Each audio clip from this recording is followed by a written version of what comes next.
Hi everyone, in today's course, I will talk about how delivery works at INE. The course includes 3 chapters. First, I'll make an introduction about the delivery process. Then I'll explain the highlights of delivery of different contracts. And at last, I'll talk about INE's standard warrant business. In the future market, the delivery is the process by which the buyer and the seller close their open positions in an expiring contract through a transfer of the ownership of the commodity underlying that contract. Delivery can be classified into physical delivery and cash settlement by the underlying commodity, and centralized delivery and rolling delivery by the delivery method. Centralized delivery can also be called one-off delivery. It is the process in which INE organizes all traders to settle their positions in a contract that remain outstanding after the last trading day of that contract.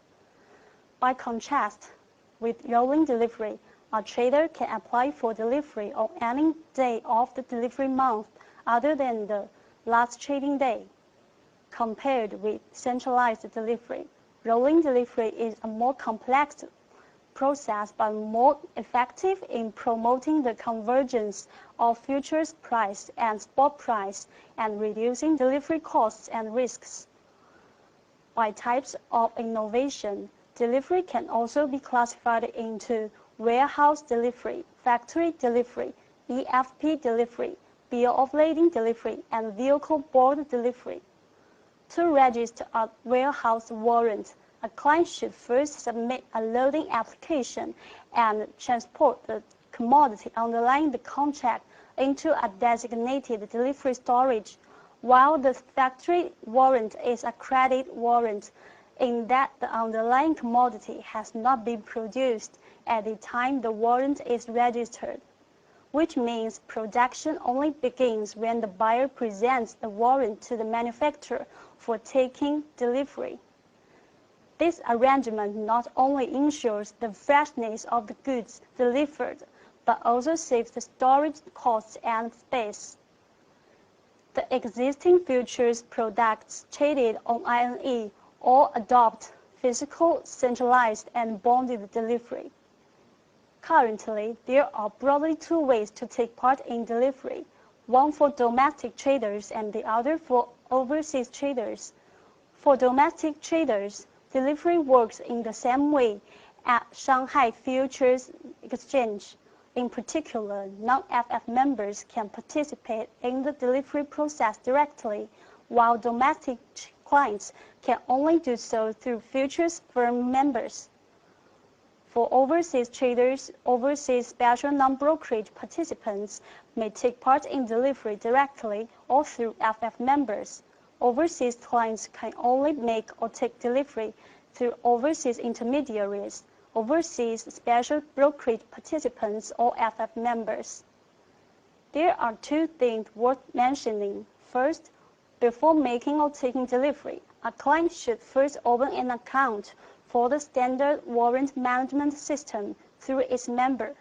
And second, clients who are unable to issue or accept invoices cannot participate in physical delivery. Delivery involves 3 stages and 5 steps. The first stage is the loading of the commodities and the generation of standard warrants. The second is the 5 delivery days, and the last is the load-out of commodities and the cancellation of the standard warrants. I'll explain the detailed process in the 2nd chapter. Here is an overview of the standard warrant generation procedure. The primary intermediary of the client submits a loading application within the standard warrant management system and delivers the commodities to the designated delivery storage facility. After the commodities are checked and cleared by the customs and inspected by designated inspection agencies and accepted by the designated delivery storage facility, they will be loaded in and the standard warrants can be generated. Next, I'll explain the standard delivery procedures. On the first delivery day, the buyer submits its intention to take delivery. The seller submits the standard warrants. On the second delivery day, INE matches delivery intentions and allocates available standard warrants in accordance with the principle of time priority, quantity rounding, nearest matching, and overall arrangement. On the third delivery day, the buyer makes payments and receives warrants. The seller collects payments. On the fourth and fifth delivery days, the seller submits to INE all the invoices corresponding to the delivered commodities. The final settlement price of a future contract works as the benchmark price at which the contract is finally delivered and settled. The final settlement price of crude oil futures and low sulfur fuel oil futures is equaling the arithmetic mean value of the settlement prices of the contract during the last 5 trading days with executed trades, while the final settlement price of TSR20 futures is equaling the volume-weighted average of execution prices of the contract during the last 5 trading days. At delivery settlement, the buyer and the seller will settle delivery payment based on the final settlement price, adjusted by any delivery premiums or discounts, which are determined by INE based on the grade, quality, place of origin, and place of delivery of the underlying commodities. When a physically delivered futures contract expires, all open positions in the contract should be settled by delivery in accordance with the standard delivery procedures. Delivery on contract that has not expired yet may be done through a transaction called exchange of futures for physicals. EFP is the process by which a buyer and a seller who hold opposite positions in a futures contract expiring in the same month agree to notify INE to have their respective positions in the contract closed out by INE at the price prescribed by INE, and transfer warrants of the same quantity and the same or similar type of underlying commodity as the futures contract. EFP application may be submitted between the listing day of the futures contract and the second trading day before the last trading day of the contract. For an EFP that is settled with bonded standard warrants, the bonded final settlement price is the settlement price on the trading day before the EFP application date of the contract whose delivery month is closest to the delivery month of the EFP contract. Delivery default occurs if the seller is unable to deliver standard warrants in full by the prescribed deadline, or if the buyer is unable to make payment in full, or if there is any other circumstance that is recognized by INE as a default. Once INE determines that a delivery default has occurred, it will notify both the defaulting party and the non-defaulting party through the member service system before 4:30 p.m. on the trading day following the day of that determination. If only one party defaults, the defaulter should pay the non-defaulter a penalty equaling 20% of product of the number of contracts in default multiplied by the contract size and the final settlement price. INE will return the delivery payment or standard warrants to the non-defaulter and terminate the delivery. If both the buyer and the seller default, INE will terminate the delivery and impose a fine of 5% of the contract value in default on each party. Futures delivery helps correct abnormal prices, link the futures market with the spot market, and prevent excessive speculation. It is normal for a forward price to fluctuate against various market factors as long as it stays within a reasonable range. But as a contract approaches the spot month, the futures price should converge with the spot price. This is the price correction function of future delivery. When the price of an expiring futures contract is higher than the spot price, goods will shift from the spot market to the futures market. Conversely, when the spot price is higher than the futures price, goods will move in the other direction. Physical delivery on futures contracts makes this flow of goods possible. Only when the futures market is supported by the real economy can the futures price reflect the true market demand for the underlying commodity. Again, this goal is achievable because of physical delivery. In this part, I will briefly introduce the delivery highlights of INE's existing 3 futures products. First, I will talk about the basis of the delivery of crude oil futures. For crude oil futures, the minimum delivery unit is 1,000 barrels, that is 1 lot. The minimum load-in and load-out quantity is 200,000 barrels, that is 200 lots. If the load-out quantity is less than 200,000 barrels, the deficiency may be supplemented by physicals. To participate in the delivery of crude oil futures, you should pay delivery fees, storage fees, and inspection fees. During the physical delivery of crude oil futures, both the buyer and the seller should pay the delivery fees at RMB 0.05 yuan per barrel. At INE, the same delivery fee rate applies to all products. The storage fees will be paid by the owner to the designated delivery storage facility. Specifically, the seller will be responsible for the storage fees before the 5th delivery day, including the 5th day, and the buyer responsible for the fees after the 5th delivery day. The inspection fees at load-in will be paid by the seller, while those at load-out will be paid by the buyer, unless otherwise specified. The deposit for load-in is RMB 1.5 yuan per barrel. No valid period requirement is imposed on the bonded standard warrants for crude oil futures. There are 3 sources of crude oil available for crude oil futures loading application. The first source is crude oil transported directly from the place of origin. The second one is crude oil transported directly from the place of origin and transferred ship to ship in China.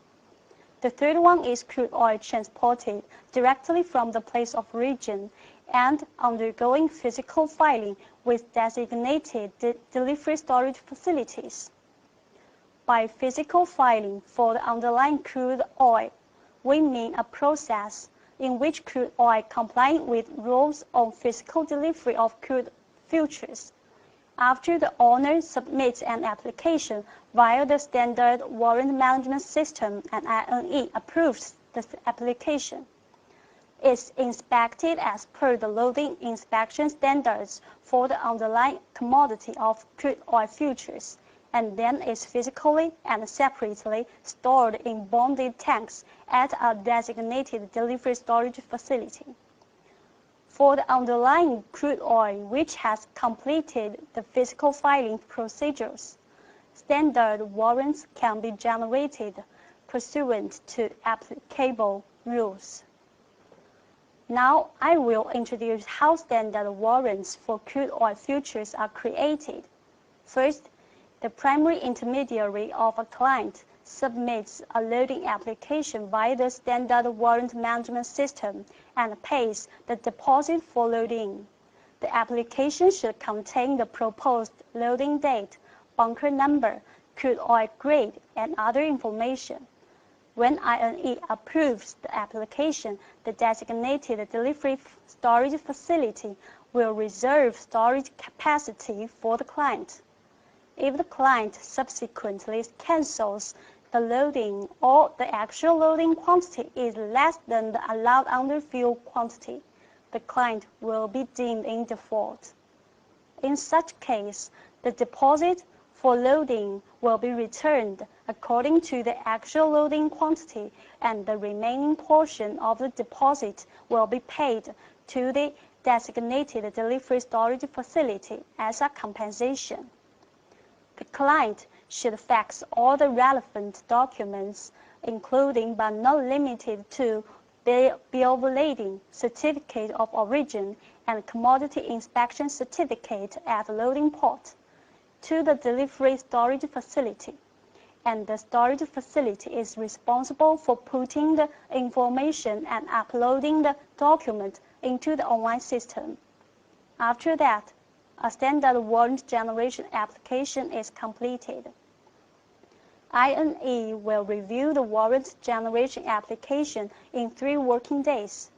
Once the application is approved, the delivery storage facility could issue standard warrants. The owner should check and confirm the standard warrants within 3 days via the standard warrant management system.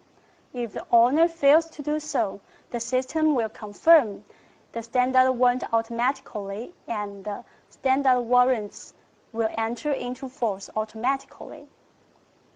The application procedures for physical filing is similar to the loading application procedures, but the biggest difference between them is that in the case of physical filing, it is the client who submits a physical filing application, while a primary intermediary submits the loading application. Next, I'd like to talk about the delivery highlights of low sulfur fuel oil futures and TSR20 futures. First, for low sulfur fuel oil futures, the minimum delivery unit is 10 metric tons, that is 1 lot. The minimum loading quantity is 5,000 metric tons, that is 500 lots, and the minimum load-out quantity is 1,000 metric tons, unless otherwise agreed between the owner and the designated delivery storage facility. The deposit for loading is RMB 30 yuan per metric ton. Low sulfur fuel oil bonded standard warrants are valid for 6 months from the next month of their creation. Upon expiration of a low sulfur fuel oil bonded standard warrant, the underlying commodities will be converted into physical products. Second, in the case of TSR20 futures, the delivery unit is 10 metric tons. Each TSR20 bonded standard warrant should be in the same registered brand, manufacturer, and packaging specification.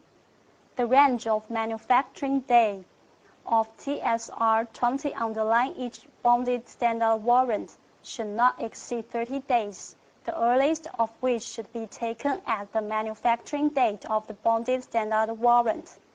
A TSR20 bonded standard warrant is valid for 12 months from the manufacturing date. Any TSR20 for physical delivery should be loaded in within 90 days of the manufacturing date, after which no bonded standard warrant should be issued. The following slides present designated delivery storage facilities and designated inspection agencies for the 3 future products. Designated delivery storage facilities are preferable located close to the regions of consumption and distribution of the underlying commodities. For oil products, facilities beside ports with convenient and flexible bunker policies are advantageous. The facility's storage capability and the agency's information are all published on the INE website, so I will not go to further details. INE will keep enriching the distribution of these delivery storage facilities and increasing the storage capacity, so as to better serve as a link between the futures market and the spot market. In the third part, I will introduce INE's standard warrant management system and standard warrant business. First, what is a standard warrant? A standard warrant is a receipt entitling the holder thereof to take delivery of the physical commodity issued by a designated delivery storage facility pursuant to the procedures prescribed by INE and generated in INE's Standard Warrant Management System. The Standard Warrant Management System is an electronic platform established, maintained, and managed by INE.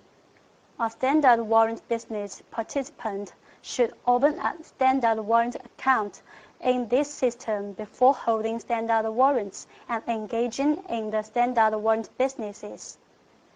This account follows the trading code system. Each account is allowed to have more than one user. When holding standard warrants, a client may use them as margin collateral, pledge them outside INE, transfer them to any other party, or cancel them to convert the underlying commodities into physical products and take delivery of such products at the designated delivery storage facility. In addition, the client may also participate in physical delivery, which I have discussed in the first chapter. After the underlying commodities are converted into physical products, the client may import them by submitting a custom declaration or re-export them. An overseas client who intends to participate in delivery should open an account in the Standard Warrant Management System. The documents required for opening such account include user agreement, account opening information form, and legal representative's identity certificate, among others. There are 4 types of account opening information forms. Different kinds of clients should complete different kinds of business forms. A specific list of the required documents and all the business forms are available at the Standard Warrant Business Management System under the Delivery in the Guidelines section on INE's official website.